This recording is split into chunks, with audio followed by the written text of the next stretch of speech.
his option or not. So we're going to talk a lot, obviously, about the quarterbacks as we turn our attention to this game. RC, what should we say about them? What are we looking for in this matchup?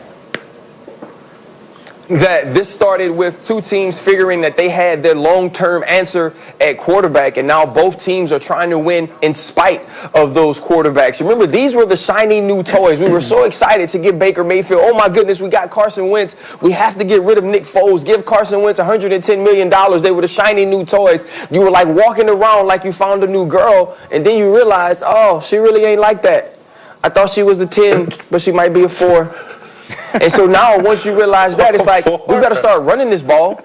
We better find a way to win outside of these guys, and that's where these teams are. When you're looking at the Cleveland Browns and Kevin Stefanski, you're trying to figure out how can we run the ball with Nick Chubb, move to the play-action game, because 65% of their plays come from that action. And then if you're Carson Wentz and Doug Peterson and the Philadelphia Eagles, you're saying, okay, we can't let Carson make mistakes. We can't let Carson Wentz play us out of games. And that's a tough place to be in when you think you have your quarterback, when you know that they're talented enough. And so this game is going to be about what the other 21 people on the field do for the Cleveland Browns and the Philadelphia Eagles, and I think that the Cleveland Browns have the edge there. Yeah, both teams have questions. The Browns seem to have more other answers. But as you, Mark Sanchez, watch these Eagles play, how much of this is about the quarterback? Well, here's what I don't understand, Greeny. A couple weeks ago, everybody's getting upset at Carson Wentz for extending these plays. He's putting the ball in jeopardy. He's throwing too many interceptions. He's fumbling. You know, he's playing this backyard hero football, okay? So last week, he says, all right, I'm going to go out and say, Uncle, I'm not going to try and make you chicken salad out of chicken crap. Let's make this easy. I'll let my playmakers make plays. Crickets. I mean, crickets, you guys. Nobody was there to make plays. This is why he has to play that way. There's no two ways about it. He's got to run around, put the ball in one hand, and throw these miracle throws and try and make crazy plays because nobody's coming to save him. Nobody's there to help him. And if I see Dan Orlovsky get on that set next week in that green suit and bash Carson Wentz in a Kelly green suit, I'm going to be really upset because he's got no other options, man. That's extremely well said. I'd like to continue this, but I'm being told that Diana has news that we need. Diana Rossini is with us this morning as well, and we have breaking news. Diana, what do we have? Yeah, Greeny, the Cleveland Browns just released a statement stating that Myles Garrett has been placed on the reserve COVID-19 list, that he's been quarantining over the last few days. Of course, the league is going to look into this, check out that contact tracing to see other players he was around.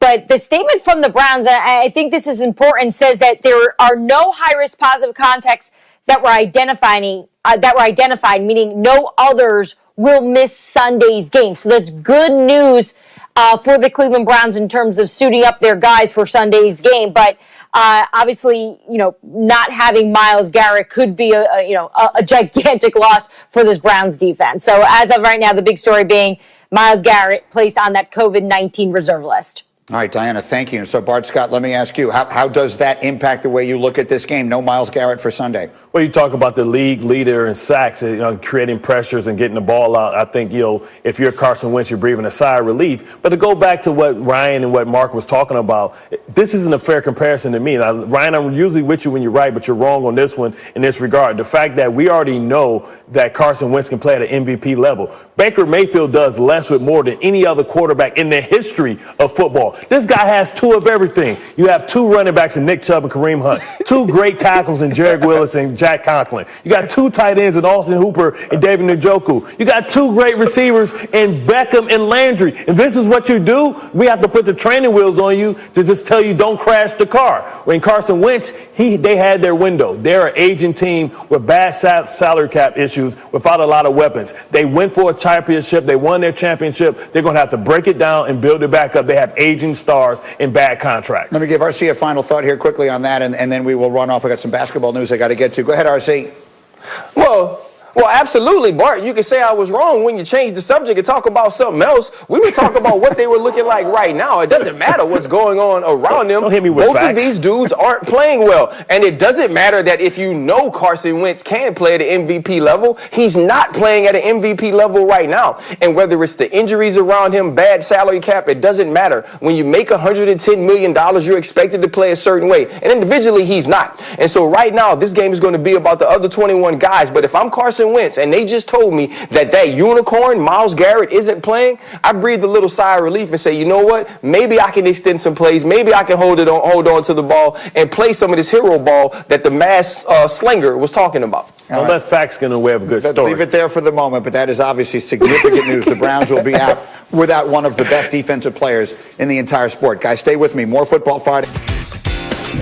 Back on Get Up, and if you're just joining us, a good one last night, Thursday Night Football, Cardinals and Seahawks. Bart Scott picking up first quarter, Russell Wilson keeping the play alive and finding DK Metcalf. In the words of Roy Jones Jr., y'all must have forgot I started this Mighty Mouse stuff as he finds DK Metcalf in the back of the end zone. 7-0 Seattle, second quarter, same score. Murray starts to cook. Max Williams, 25 yards. Oh, absolutely. Whatever you can do, I can do better, Russ. Murray finds his tight end in the only place where he can catch it. Kenyon Drake would take it in from there, so we're tied at 7. Then it's Wilson, Tyler Lockett for the touchdown. Moon ball, half moon ball. Russell Wilson just knows how to put the ball where only his receiver can get it, and he's starting to cook.